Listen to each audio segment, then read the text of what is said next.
Hello friends, welcome to my YouTube channel సెస్సి wealth creator. ఎవరైతే long term investment చేద్దాం అనుకుంటున్నారో వాళ్ళు ఫాలో అవ్వాల్సిన కొన్ని రూల్స్ అనేది వీడియోలో మనం డిస్కస్ చేద్దాం ఫ్రెండ్స్. నేను పర్సనల్గా ఫాలో అయ్యే కొన్ని రూల్స్ అనేది చెప్తాను అనమాట. సో ఎప్పుడైతే నేను ఒక కంపెనీ చూస్ చేసుకొని ఇన్వెస్ట్ చేస్తానో సో నేను ఈ రూల్స్ ఏవైతే ఈ వీడియోలో చెప్తున్నానో అవి కంపల్సరీ ఫాలో అవుతాను అనమాట. సో ఈ వీడియోలో రూల్స్ ఏంటో చూద్దాం friends. So let's start our video.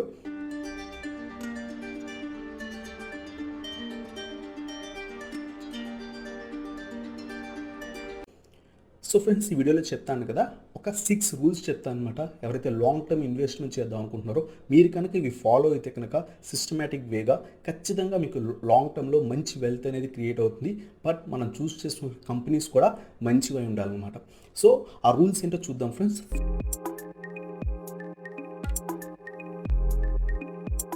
First rule వచ్చేసరికి knowing about the company friends. So ఏ కంపెనీలో అయితే మనం ఇన్వెస్ట్మెంట్ చేద్దాం అనుకుంటున్నామో ఆ కంపెనీ గురించి పూర్తిగా తెలుసుకోండి. సో పూర్తిగా తెలుసుకోవాలంటే ఆ కంపెనీకి వెళ్ళాలా, లేకపోతే వాళ్ళు ఏదైతే ఫైనాన్షియల్స్ ఉంటాయో అవన్నీ కూడా మనం చూడాలా అంటే అవసరం లేదు ఫ్రెండ్స్. ఏదైతే కంపెనీలో మీరు ఇన్వెస్ట్ చేద్దాం అనుకుంటున్నారో ఆ కంపెనీ ప్రొడక్ట్స్ మీరు ఏమైనా యూజ్ చేస్తున్నారా లేదా మన సొసైటీలో ఎవరైనా యూజ్ చేస్తున్నారా అనేది చూడండి ఫ్రెండ్స్.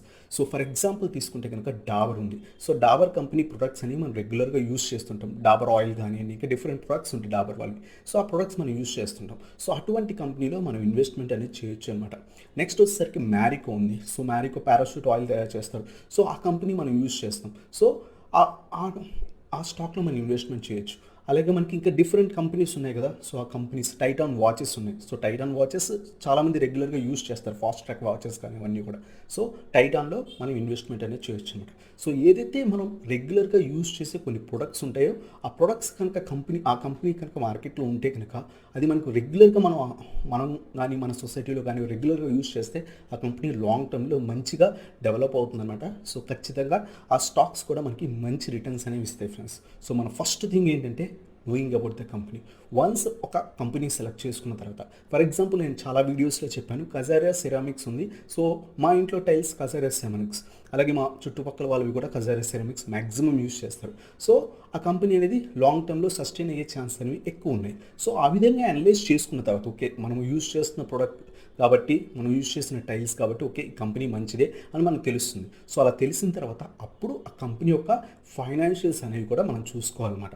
సో ఆ కంపెనీ యొక్క ఫండమెంటల్స్ ఏ విధంగా ఉన్నాయి, ఆ కంపెనీ యొక్క మేనేజ్మెంట్ ఏ విధంగా ఉంది, ఆ company PE ratios, PB ratios, last quarter results ఏ విధంగా ఉన్నాయి, అలాగే వాళ్ళ కాంపిటీటర్స్ ఉంటారు కదా. సో వాళ్ళతో పోలిస్తే వీళ్ళు ఏ విధంగా డెవలప్ అవుతున్నారు, ఇవన్నీ కూడా మనం చూసుకున్న తర్వాత ఆ కంపెనీ నిజంగా అన్నిట్లో కూడా బాగుంటే కనుక ఖచ్చితంగా ఇన్వెస్ట్ చేయాలి ఫ్రెండ్స్. ఇంకో సింపుల్ టిప్ ఏంటంటే ఎప్పుడైనా సరే ఏదైనా కంపెనీ మీరు సెలెక్ట్ చేసే ముందు రిజెక్ట్ చేయండి ఫ్రెండ్స్. ఆ కంపెనీ ఫర్ ఎగ్జాంపుల్ నేను ఎస్ బ్యాంక్ ఉంది. సో బ్యాంకింగ్ సెక్టర్లో నేను ఎస్ బ్యాంక్ని ఫస్ట్ రిజెక్ట్ చేసేస్తాను, ఎందుకంటే రీసెంట్గా అది బ్యాంక్రప్ట్ సిచ్యువేషన్ దాకా వెళ్ళింది. సో అలాంటి కంపెనీలో అసలు నా పోర్ట్ఫోలియోలో ఒక్క స్టాక్ కూడా లేదు. అది ఈవెన్ ₹1 వచ్చినా సరే నేను తీసుకోను అనమాట, ఎందుకంటే నాకు ఆల్రెడీ దాని మీద బ్యాడ్ ఇంప్రెషన్ ఉంది. సో అటువంటి కంపెనీ మనం ఇన్వెస్ట్మెంట్ అనేది చేయడం మంచిది కాదనమాట. సో దాంతో కంపేర్ చేస్తే ఎస్ బ్యాంక్ కంపేర్ చేస్తే మనకి ఇంకా డిఫరెంట్ బ్యాంక్స్ ఉన్నాయి. లైక్ బంధన్ బ్యాంక్ తీసుకోవచ్చు, దానికంటే బెటర్ బ్యాంక్ అనమాట. అలాగే మనకి ఇంకా హెచ్డిఎఫ్సి బ్యాంక్ కానీ యాక్సిస్ బ్యాంక్ కానీ ఇవన్నీ ఉన్నాయన్నమాట. సో మనం ఫస్ట్ ఎస్ బ్యాంక్ని రిజెక్ట్ చేస్తాం, ఆ తర్వాత బంధన్ బ్యాంక్ వస్తాం. బంధన్ బ్యాంక్తో వేరే అదర్తో పోల్చుకుంటాం. ఒకవేళ వాటికంటే వీటి వాల్యుయేషన్స్ ఈ కంపెనీ ఏదైతే బ్యాంక్ అనేది తక్కువ ఉంటే కనుక దాన్ని కూడా రిజెక్ట్ చేస్తాం, ఇంకా బెటర్ కంపెనీకి వెళ్తాం. సో ఎప్పుడైనా సరే ఒక మంచి ఇన్వెస్టర్ ఎప్పుడు కూడా కంపెనీని సెలెక్ట్ చేయరనమాట, కంపెనీని రిజెక్ట్ చేస్తారు. సో అలా రిజెక్ట్ చేయగా వచ్చిన రిమైనింగ్ కంపెనీస్ ఉంటాయో ఆ కంపెనీస్లో ఫండమెంటల్ అనాలిసిస్, అలాగే టెక్నికల్ అనాలిసిస్, అలాగే మేనేజ్మెంట్ బాగుందా లేదా చూసుకొని అప్పుడు ఇన్వెస్ట్మెంట్ అనేది చేస్తారనమాట. సో ఇది మన first rule friends. First of all know about that particular company. So ఆ కంపెనీ తెలుసుకున్న తర్వాత మాత్రమే ఆ కంపెనీలో లాంగ్ టర్మ్కి ఇన్వెస్ట్ చేయండి.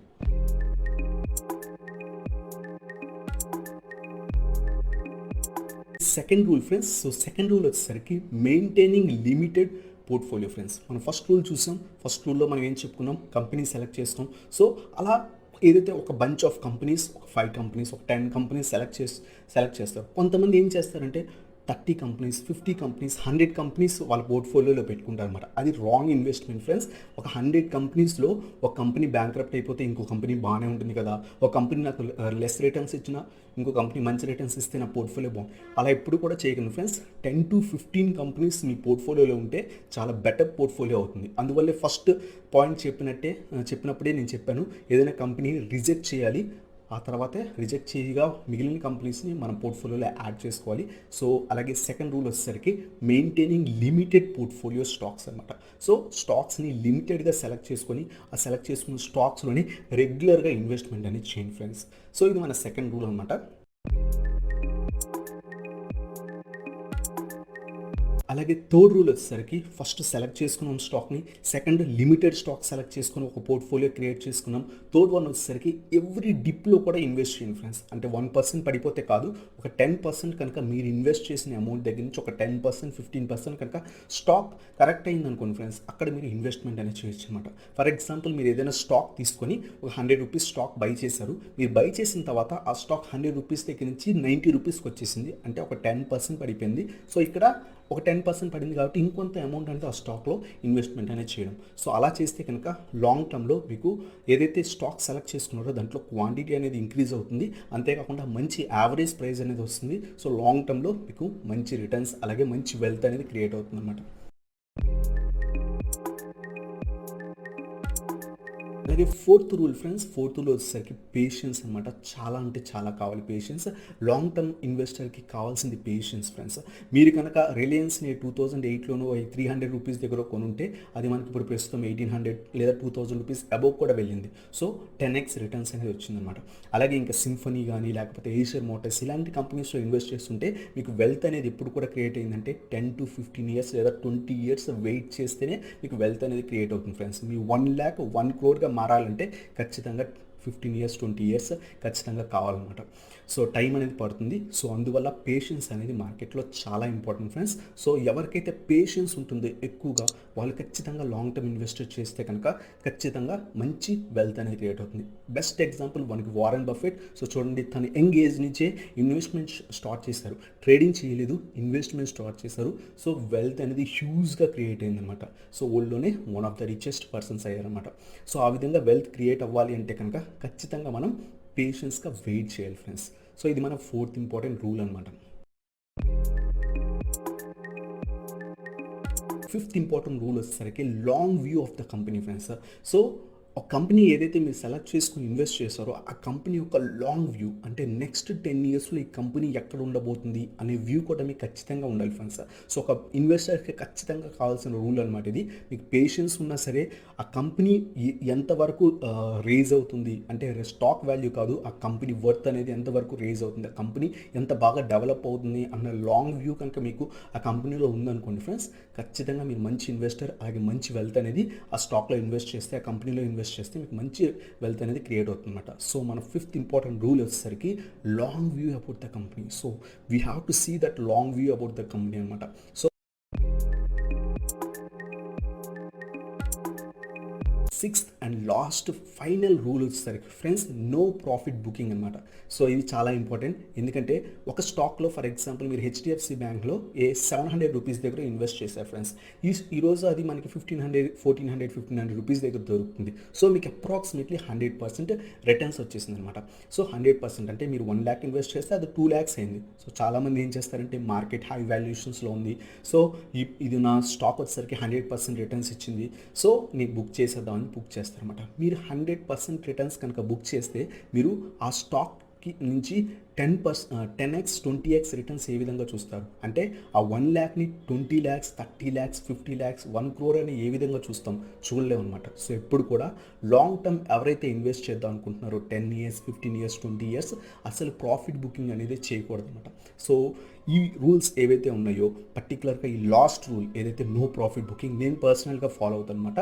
సో ఏ ఒక్క స్టాక్ కూడా నా పోర్ట్ఫోలియో నుంచి సెల్ చేయను ఫ్రెండ్స్. నేను షార్ట్ టర్మ్కి కూడా ఇన్వెస్ట్ చేస్తాను. సో షార్ట్ టర్మ్ స్టాక్స్ నేను ప్రాఫిట్ బుకింగ్ చేస్తాను, బట్ లాంగ్ టర్మ్కి ఇన్వెస్ట్ చేసిన ఏ ఒక్క స్టాక్ కూడా నేను సెల్ చేయను అనమాట. అది మనకి మార్కెట్ క్రాష్ అయినా సరే, మార్కెట్ క్రాష్ రాబోతున్నదైనా సరే, లేదా మార్కెట్ క్రాష్ అయిపోయి మార్కెట్ బాగా హై వాల్యూషన్స్లో ఉన్నా సరే, ప్రాఫిట్ బుకింగ్ అనేది ఎప్పుడు కూడా లాంగ్ టర్మ్ ఇన్వెస్టర్ చేయకూడదు అనమాట. So even for example Warren Buffett తీసుకోండి, అతను కొన్న షేర్స్, సో కోకా కోలా కానీ ఏదైనా కంపెనీ అతను అక్కడే బుక్ చేస్తుంటే అతనికి ఇంత వెల్త్ అనేది క్రియేట్ కాలేదనమాట.